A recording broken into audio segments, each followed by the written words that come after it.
Kwa niaba ya EFM na TVE ninapenda kutoa taarifa ya kifo cha mfanyakazi mwenzetu ambaye alikuwa ni mkurugenzi wa uendeshaji pale EFM na TVE, ndugu Dennis Busura aka Sebo, ambaye alifariki dunia usiku wa kuamkia leo katika hospitali ya taifa ya Muhimbili mara baada ya kuugua ghafla.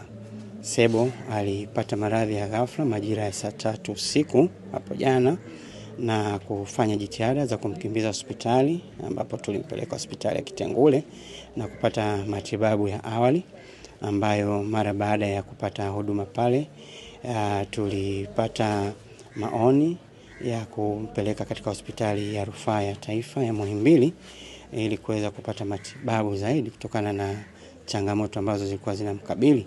Sebo alifika Muhimbili majira ya saa 5 na kuendelea kupata huduma ya kiafya kutokana na tatizo kwa likimkabili, na ilipofika majira ya saa 7 usiku Sebo alifariki dunia kutokana na matatizo yalikuwa yakimkuta. Sebo atakumbukwa sana kwa mengi kupitia EFM na TVE kutokana na mchango wake mkubwa toka ajiunge katika kituo chetu mnamo mwaka 2014. Sebo ni kati ya waasisi wakubwa wa kituo chetu. Alishiriki katika maeneo mengi sana kukikuza kituo, katika kuwezesha, katika kukuza na kuendeleza vipaji na tamaduni mbalimbali ambazo tulikuwa tukizifanya pale EFM na TVE. Sebo tuendelea kumkumbuka kwa kusimamia vizuri sheria za kazi pale ofisini.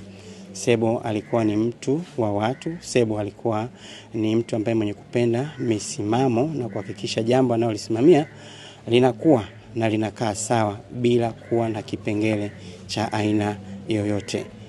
Sebo tutaendelea kumkumbuka siku zote kwa mengi ambayo ameyafanya, na katika kipindi cha mwaka 2026 alikuwa ameahidi mengi sana katika kituo chetu, katika kuendeleza na kuhakikisha basi kinasimama kituo katika nyanja mbalimbali ikiwemo nyanja ya kiuchumi. Namuomba Mungu ailaze roho ya marehemu mahala pema peponi. Amina.